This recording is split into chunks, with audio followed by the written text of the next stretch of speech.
बिस्मिल्लाहिर्रहमानिर्रहीम। अस्सलाम वालेकुम नाज़रीन कराम, मैं हूं मखदूम शहाबुद्दीन और आप देख रहे हैं मेरा फेसबुक और यूट्यूब चैनल।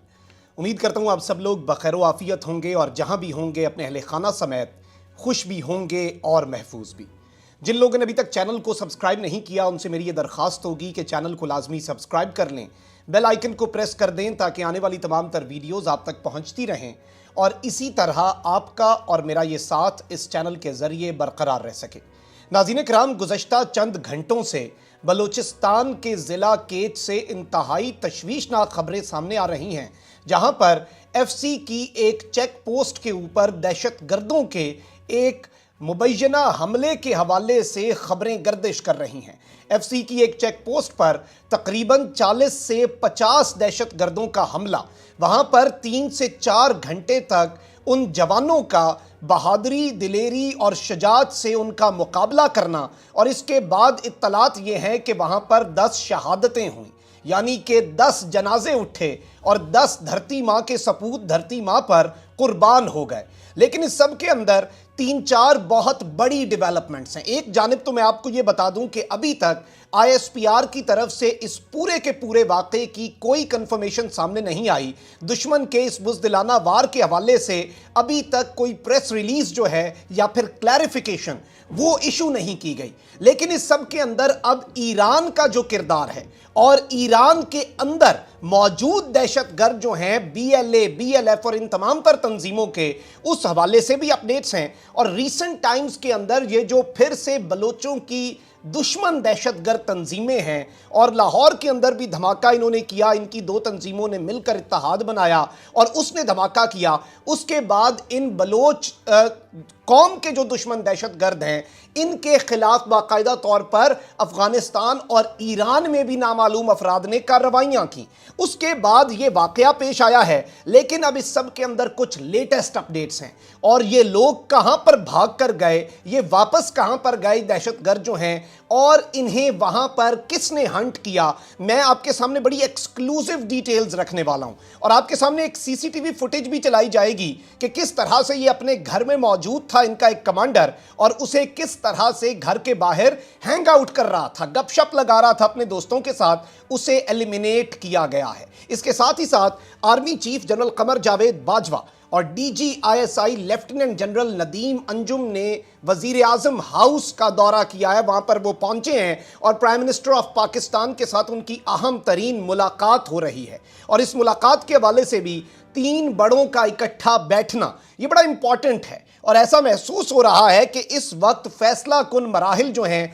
वो भी आ चुके हैं। नाज़रीन कराम, आपको ये मालूम होगा कि बलूचिस्तान के अंदर जो दहशतगर्द तंजीमें हैं, जिनमें BLA है, Baloch liberation army, Baloch liberation front, BRG Baloch republican guards, और इस तरह से BRAF है, 4, 5, 6, 7 ऐसी छोटी छोटी तंजीमें भी हैं जो कि फिर इकट्ठी हो जाती हैं, कभी अलग हो जाती हैं। और ये सारी की सारी इससे पहले भी पाकिस्तान बता चुका है, कुलभूषण यादव एतराफ़ कर चुका है कि इसके पीछे कौन है, किस मुल्क की हॉस्टाइल एजेंसी है। और ईरान का जो सूबा सिस्तान बलूचिस्तान है, जो पाकिस्तान के सूबा बलूचिस्तान से मुल्हिका है, जिसके दरमियान पाकिस्तान ईरान का इंटरनेशनल बॉर्डर है, उस सूबे को हमेशा से इस्तेमाल किया जाता रहा है। वहाँ पर इन अलहदगी पसंदों को नरिश किया जाता रहा, नर्चर किया जाता रहा, और इसीलिए वहाँ पर भी बाढ़ लगाई जा रही है। अफगान बॉर्डर पर तो 95% से ज्यादा बाढ़ लग चुकी है। DGISPR major general Babar Iftikhar ने बताया था कि ईरान की सरहद पर भी 71% बाढ़ जो है वो लग चुकी है और इंशाल्लाह बाकी बाढ़ भी लगेगी, जिससे इनकी जो आमदो रफ्त है, जो ये इजीली फ्रीली मूव करते हैं ये दहशतगर्द, वो खत्म हो जाएगी। अब इस सारे के सारे मामले में पाकिस्तान के अंदर फिर से दहशतगर्दी की लहर लाने की कोशिशें भी की जा रही हैं। कराची के अंदर दाइश का एक बहुत बड़ा मंसूबा नाकाम बना। इस्लामाबाद में TTP के दहशतगर्दों ने पुलिस एहलकार को शहीद किया। लाहौर में बलोचों की दुश्मन अलहदगी पसंद और दहशतगर्द तंजीमें जो हैं उन्होंने धमाका किया। अब इस सब के अंदर इनके खिलाफ क्या हो रहा है? नाज़रीन कराम, इनके खिलाफ 3 बड़े इकदाम हुए हैं और आज जो कार्रवाई सब के अंदर हुई है उसने ईरान की सरजमीन के हवाले से किरदार जो है उसे भी मजीद वाज़े किया है। जो 3 बड़ों की बैठक है उस पर बाद में आते हैं। पहले मैं आपको यह बताऊं कि रज़ाक मंदली ये नाज़रीन कराम बलोच लिबरेशन आर्मी का एक बहुत बड़ा कमांडर था। ये अफगानिस्तान के अंदर मारा गया और ये इंचार्ज था BLA को असलहा फराहम करने का, यानी कि बलोच लिबरेशन आर्मी जो है उसे अफगानिस्तान के रास्ते जितना असला आता था पाकिस्तान, ये शख्स उसका हेड था और इसे बाकायदा तौर पर मारा गया, वहां पर एलिमिनेट किया गया अफगानिस्तान के अंदर नामालूम अफराद की जानिब से। इसके साथ ही साथ नाज़रीन कराम एक दहशतगर्द है इनका, जो कि पशीन का इलाका है ईरान का, और उसका गरीबाबाद एरिया है, यानी ईरान का इलाका पशीन और उसके अंदर एग्जैक्ट इलाका गरीबाबाद, वहां पर BLA का एक कमांडर नाज़रीन कराम खुदा बख्श, जो कि कमाश के नाम से भी मशहूर था, उसे भी मारा गया है नामालूम अफराद की तरफ से। और उसे सिर्फ मारा नहीं गया, उसकी वीडियो भी आई है कि वो किस तरह से घर के बाहर शाम को गपशप लगा रहा था और उसे वहां पर एलिमिनेट किया गया। बल्कि आप ये जरा एक्सक्लूसिव वीडियो क्लिप भी देखें, फिर मैं बताता हूं आज के हमले का जो शख्स भागा वापस ईरान, उसके साथ क्या हुआ। ये आप देख सकते हैं, ये वो उस शख्स की तस्वीर है खुदा बख्श की, और ये अपने घर के बाहर खड़ा हुआ है, मोटरसाइकिल भी आप देख सकते हैं और गपशप लग रही है। और अचानक अनआइडेंटिफाइड मैन आए और लाइटनिंग स्पीड से नाज़रीन कराम इस शख्स के ऊपर हमला हुआ और साइड से मोटरसाइकिल जाती हुई देखी जा सकती है और इस शख्स के ऊपर बाकायदा तौर पर ये कार्रवाई हो गई और ये यहाँ पर मारा गया। इसके बाद नाज़रीन कराम फिर ये जो अनफॉर्चुनेट इवेंट है केज के अंदर, क्योंकि इनकी बुनियादें हिलाई गई हैं, इनकी चूल्हें हिलाकर रख दी गई हैं गुज़श्ता दिनों के अंदर जो कार्रवाइयाँ हुई हैं, तो ये अपनी दहशतगर्दी की कार्रवाइयाँ तेज करना चाह रहे हैं। इनके 40 से 50 लोगों के हवाले से इत्तलात हैं कि इन्होंने FC की चेक पोस्ट पर हमला किया और जवाबी इनके भी बहुत से लोग मरे और उस हवाले से भी अभी फिगर्स जो हैं वो मजीद भी सामने आएंगे। लेकिन इस सब के अंदर अब मिसिंग पर्संस की लिस्ट जो है वो अपडेट हो चुकी है और हंटिंग की गई है। BLF का टेररिस्ट था नाज़रीन कराम मुमताज़, जो कि बालाज के नाम से मशहूर था, उसे न्यूट्रलाइज किया गया है और बाकायदा तौर पर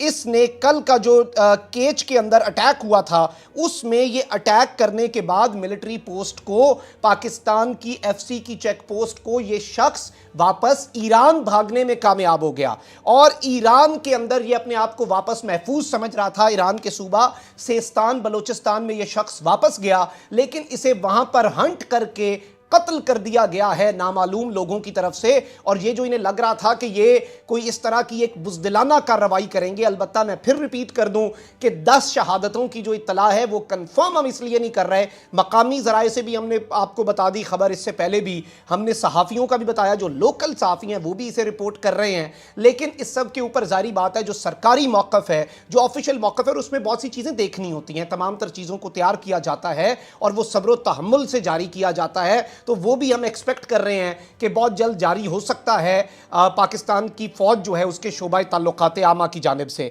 अब इस सब के अंदर नाज़रीन कराम ये अब एक फैसला कुन मरहला आ चुका है, ये एक फैसला कुन मोड़ आ चुका है, क्योंकि दुश्मन जो है वो रीऑर्गेनाइज होकर एक मरतबा फिर पाकिस्तान के ऊपर जंग मुसल्लत करना चाह रहा है, पाकिस्तान के ऊपर हमलावर होना चाह रहा है और पाकिस्तान के अमन की जो फ़ज़ा है जिसे कायम किया गया बहुत सी कुर्बानियों से, उसे ख़राब किया जा रहा है। तो अब कुछ सख्त फैसले लेने पड़ेंगे और जाहिर बात है जब खुलकर आप जंग करते हैं, जब आप ये फैसला कर लेते हैं कि इनके सारे कीड़े मकोड़े हमने हंट करने हैं, हमने उन्हें जहन्नुम वासिल करना है या गिरफ्तार करना है और इन्हें इनकी बिलों में घुसकर मारना है, तो फिर वो रिस्पांस दिखाएंगे। जाहिर बात है अब पाक फौज को, पाकिस्तान के तमाम तर इदारों को मजीद मोहतात होना होगा, मजीद विजिलेंट होना होगा। पाकिस्तान के इंटेलिजेंस इदारे पहले भी हरकत में थे, अब मजीद हरकत में आएंगे और इनके तमाम तर मंसूबों को नाकाम तो बनाया जाएगा, लेकिन ऐसा महसूस हो रहा है कि कुछ बड़े फैसले करने का वक्त आ चुका है। आर्मी चीफ और DG ISI की वजीर आजम हाउस आमद की इत्तलात हैं और इजलास में सिक्योरिटी और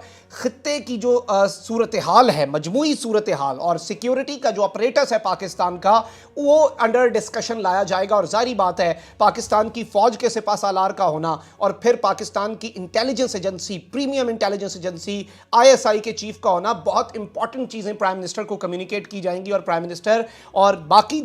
तीनों बड़े मिलकर कुछ बड़े और अहम तरीन फैसले करने जा रहे हैं। इस सब के अंदर मैं आपको ये बताऊं कि